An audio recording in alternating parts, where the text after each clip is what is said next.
So, you want to learn to play piano? In this video, I'm going to give you some tips and advice to consider before just blindly diving into piano lessons and potentially wasting a lot of money and effort.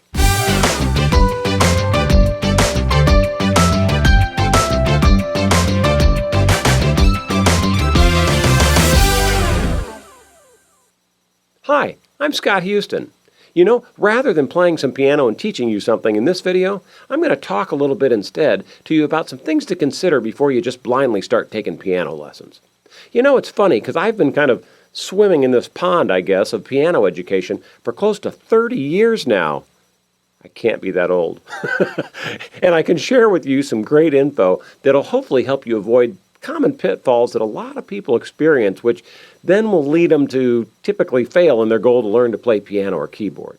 It's funny because I continue to be absolutely amazed by the myriad ways that piano is taught these days. In the past, we basically had one way to go about it, and that was, taking private lessons from a local piano teacher in his or her home studio.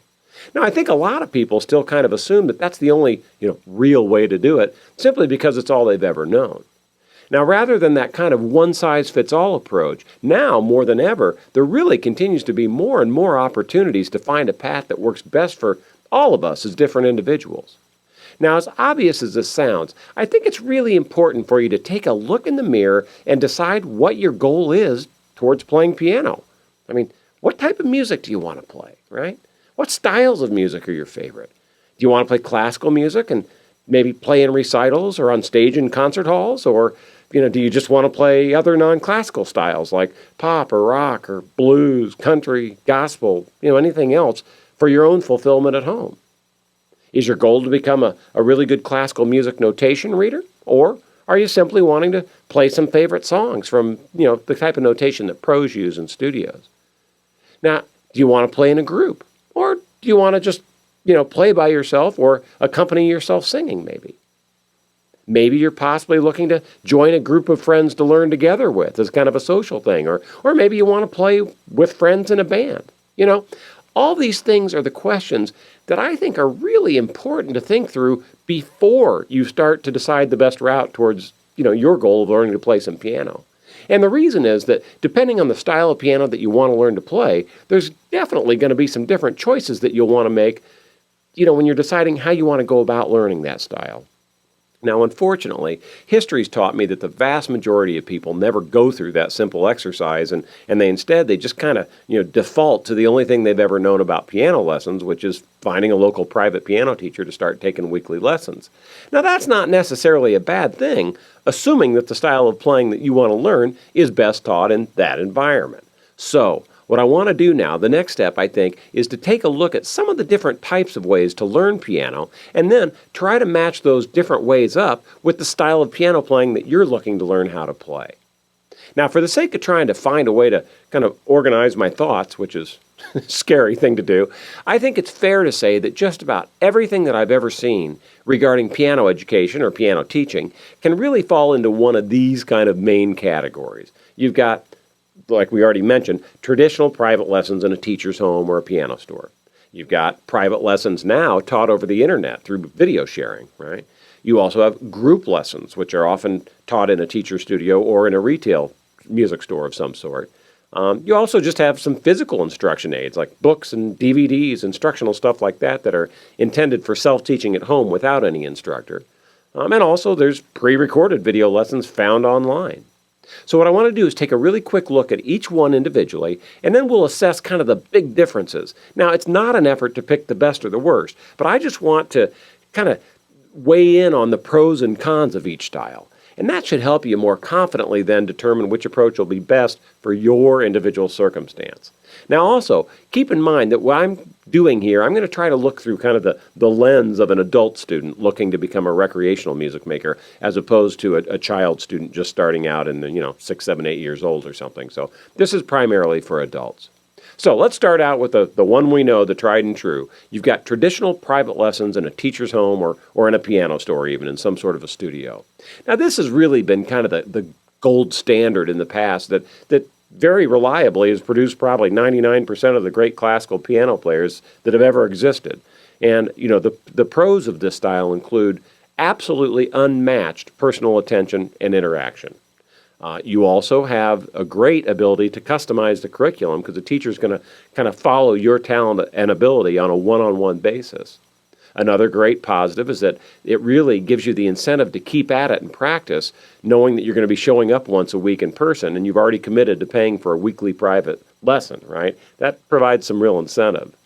Now, some of the negatives of this is, inflexible scheduling, for one. It really requires a kind of a consistent weekly day and time, which is logical because your teacher needs to be able to fill up a schedule that way. Now, also, and this is kind of a biggie, your choice of teachers is often limited because of your local geographic area for travel and convenience reasons. You may just not have a plethora of teachers available to try to take lessons from.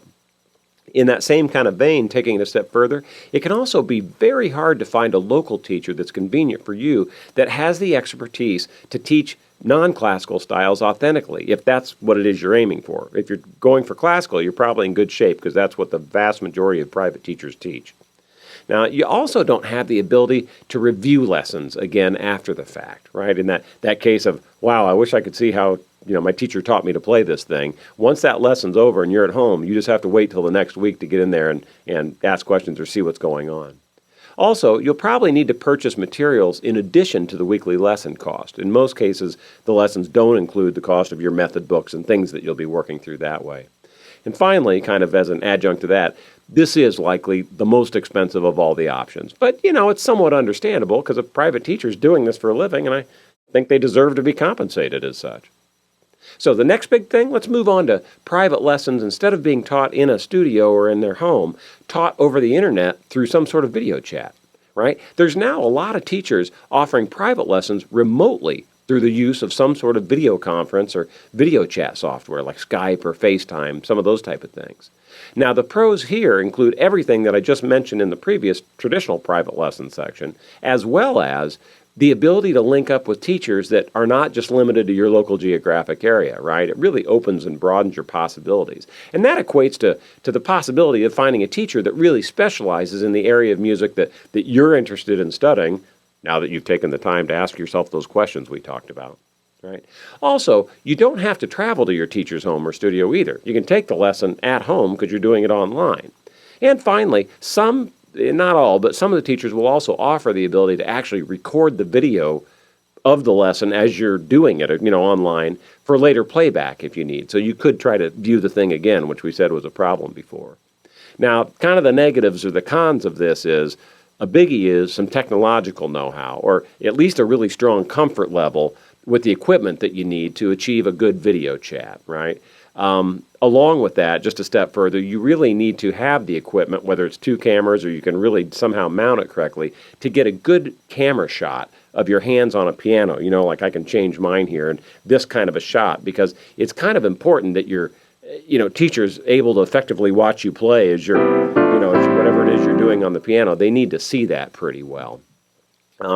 Another kind of a con, and this is like the previous one, is probably you're going to have inflexible scheduling. So like before, it's going to require some weekly rigidity as far as the day and time that you're taking the lesson every week.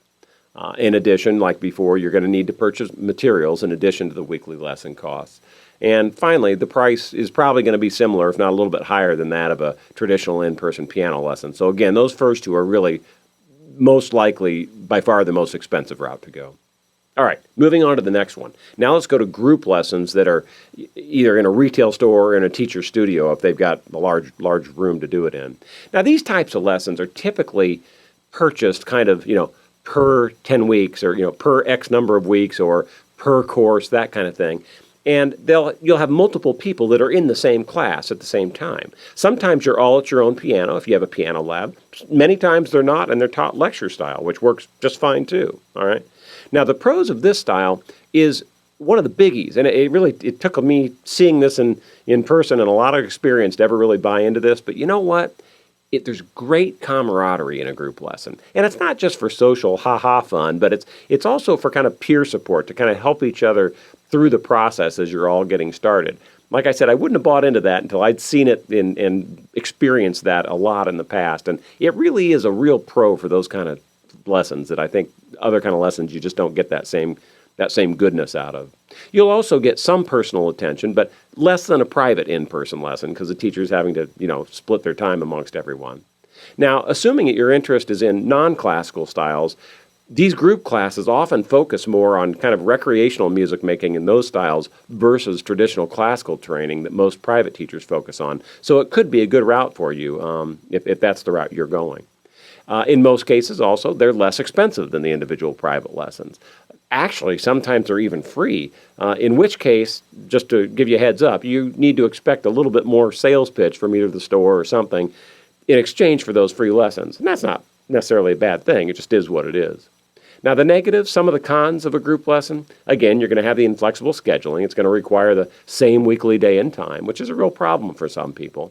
Also, you're probably going to get back to that inability to review the lesson multiple times. So if you have the old, I wish I could see how my teacher did it in the lesson again thing, you're just kind of out of luck. Also, the majority of these group classes are developed and or they're promoted by an instrument manufacturer. And many times they're kind of customized to show you how to use particular instruments, whether it's digital pianos or organs or whatever it might be, that they really would like to sell you as much as they're designed to teach you to play the piano. Now, again, I want to make this point. That is not an inherently bad thing as long as everyone is really upfront and transparent about it. I mean, listen, the reality is that, if by playing some particular instrument during your lessons that you end up buying that instrument and loving making music with it and having fun, that's a good thing, right? That was the goal to start with. So you just need to make sure that the sales pitch doesn't outweigh the piano instruction, and it doesn't often. So now, another possible downside to the group lessons is that you're unable to really pick your instructor, right? Whoever's teaching that group is who you're going to get. And if you like the teacher, that's a great problem to have, but if not, you're kind of stuck and you can't switch. Finally, you'll also get almost zero customization of any curriculum, unlike a private lesson, because the whole group is going to need to move forward at the same time. Okay, enough with that one. Let's move on to the next one, and that is physical goods for studying, right? Books, CDs, DVDs, stuff like that, stuff you purchase and use on your own. So I'm talking how-to products here. Frankly, I've got a bunch of those books and DVDs and stuff like that. They're purchased once, and they're intended for you to learn on your own from by applying yourself without any assistance from a particular instructor, right? Now, the pros include on this side, it's obviously extremely flexible as there's no set lesson times. You obviously have the ability to review the material as often as you need to, and it allows you the freedom to move in a direction or a genre that really interests you that a private instructor may not be comfortable playing or teaching, right? You can really kind of drive your own ship that way. Also, it's probably the least expensive, or at least it requires the least commitment because there's not any ongoing weekly lesson costs. Now, the negatives of just at-home materials is no one's available to answer your question should something in the materials be unclear to you, right? You don't have someone to go call on. Also, there's no external kind of poking the ribs or prodding by a teacher or a group of peers, if you're in a group lesson, to keep you committed. It really requires by far the most internal motivation to keep at it. Finally, the last one I want to mention is moving on to pre-recorded video lessons that you can just find online. Now, these run the gamut from the thousands of free user-generated videos, onto some more professional quality online videos. Now, the pros include the ability to find really genre-specific content that would probably otherwise be unavailable locally. Also, it's completely flexible and free from a commitment standpoint, right? It's not like you're having to take lessons. And in most cases, it's actually totally free monetarily. But, as in most things, you really get what you pay for. Now, the negatives or the cons of all this user-generated video is, and this is a big one, it's needing to sift through just an ocean of content that's completely uncurated, and understanding that the reliability of that content is going to run the gamut from total nonsense to some decent instruction. You need to judge for yourself in the total free-for-all of all this user-generated free videos, and it can really get exhausting doing that as a beginner, you might not be in a position to know what's good or bad musically speaking. And that's the one thing, the piano teacher in me coming out here, that really kind of scares me sometimes mentioning this to a total beginner, is that you don't have the guidance internally to know whether what you're hearing is legit or not. So another thing that kind of goes along with that is typically in these videos, you're going to lack any sort of a guided I don't know, linear, I guess is what I would say, a next thing, any sort of a linear content or any really organized curriculum like you'll get in some sort of a well thought out method or something like that. Also, there's typically no books or any other, in-hand materials to assist with that video instruction and actually get put up on your piano to work from. Also, oftentimes you're going to have an issue because there's not one set instructor or, for that matter, even a comfort level or a rapport with always changing video hosts if you're just bumping around finding vids all the time. Finally, like the previous one, there's also no external prodding or, like I like to say, a poke in the ribs by a teacher or some other group that you're with to kind of keep you committed. So, what's the best choice? I can't tell you that. Obviously, that depends on your personal circumstances and what it is that you're trying to learn. I mean, you need to really carefully examine your own situation so that you're sure to find the route out of all those things that kind of best meets your needs regarding things like, schedule, flexibility, what kind of music you're going to learn, and cost, for example. And remember that all these different options, and this is a big deal, they are not mutually exclusive. I mean, maybe a couple of different options simultaneously would work best for you. Pardon a quick kind of shameless plug here, but that's exactly what I did as I was developing our lesson program found at PianoInAFlash.com. I mean, I kind of cherry-picked what I had experienced throughout the years that worked best from all the different options, right? I threw out what I thought were all the big negatives. I combined those positives together and built what I think is arguably a better-than-live lesson experience that integrates online video lessons with actual method books and, here's the kicker, personalized feedback so you get that ability to get feedback right away for any questions. I mean, I'm really proud of what we developed from that regard, and I'd encourage you to take a look at PianoInAFlash.com. So, to wrap things up, there's a lot more choices to consider these days than there were in the past, which can seem kind of overwhelming for some folks. But the fantastic reality is that you currently have multiple paths available to help you reach your ultimate goal of having fun playing piano. And in my opinion, it really doesn't get much better than that. If you're wanting to become a great classical piano player, I don't think that anyone would deny that taking weekly lessons from a local piano teacher is certainly a great, tried and true approach. And I encourage you to do just that. But if classical music is not your main goal, and I think you owe it to yourself to consider kind of the myriad other approaches that might be a better fit for your specific situation. So, whether it's with a local private classical teacher or with me at my online lesson program at PianoInAFlash.com, pick the one that best suits your individual needs and is going to teach you to play the style of music that you want to play. I mean, I encourage you to get out there and start knocking this lifelong dream off your bucket list. Just remember, you can play piano and it's never too late to start. Have fun.